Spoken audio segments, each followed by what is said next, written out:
சகோதரர் ஆர் ஸ்டான்லியின் நாளொரு மேனியிலிருந்து இன்றைய தியானம். ஜூலை 8. சிலுவை சின்னம். பகையை சிலுவையினால் கொன்று அதனாலே இரு இனத்தவரையும் ஒரே உடலாக கடவுளோடு ஒப்புரவாக்கினார்.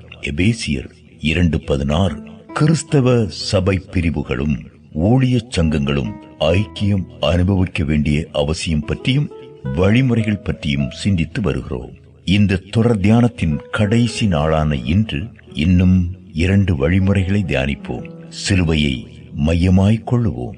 யூதரையும் யூதர் அல்லாதோரையும் சேர்க்க முடியுமானால் கிறிஸ்தவர்களில் எவ்வித குழுக்களையும் ஒருமனப்படுத்த முடியும்.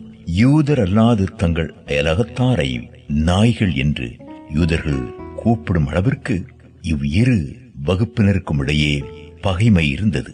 மேசியா வந்து புறவனத்தாரையெல்லாம் யூதராய் மாற அழைப்பு விடுப்பார் என்று யூதர்கள் எதிர்பார்த்திருந்தனர். அவரோ சிலுவையை நடுவில் நிறுத்தி இரு வகையினரையும் அங்கே வந்து சந்திக்க அழைத்தார். சிலுவையினாலேயே பகைமை கொல்லப்பட்டது. எபேசியர் 2:14-16 வரை. சிலுவைதான் ஒப்புரவாகுதலின் சின்னமாகும். இறைவனோடு மனிதன் ஒப்புரவாகுதலை நெடுமரமும் சக மனிதரோடு மனிதன் ஒப்புரவாகுதலை குறுக்கு மரமும் குறிக்கின்றன. ஒன்று அடுத்ததற்கு வழிநடத்தும், ஒன்றில்லாமல் அடுத்ததில்லை. நீதிமொழிகள் 16:7 மற்றும் 1 யோவான் 4:20-21. நமது பாணிகள் மற்றும் சாதனைகளை குறித்து தம்பட்டம் அடித்துக் கொள்வதற்கு பதிலாக சிலுவையை குறித்தே பெருமைப்பட கற்றுக்கொள்வோம். சிலுவை உயர்த்தப்படும் போது மற்ற யாவும் கவர்ச்சி இழக்கும். யாவரும் அதன் நிழலுக்குள் ஓடி வருவர்.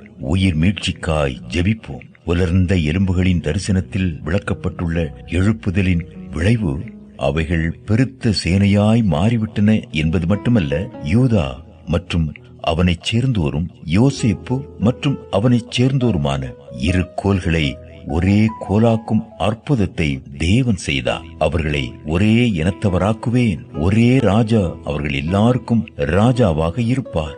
அவர்கள் இனி இரு இனத்தவராய் பிரிவதும் இல்லை என்றார் கடவுள். எசேக்கியேல் 37:16-22 வரை. பெந்தேகோஸ்தையின் விளைவும் இதுவே. விசுவாசித்தவர்கள் எல்லாம் ஒருமித்திருந்தார்கள். அவர்கள் ஒருமித்து தங்கள் சத்தத்தை தேவனை நோக்கி உயர்த்தினார்கள்.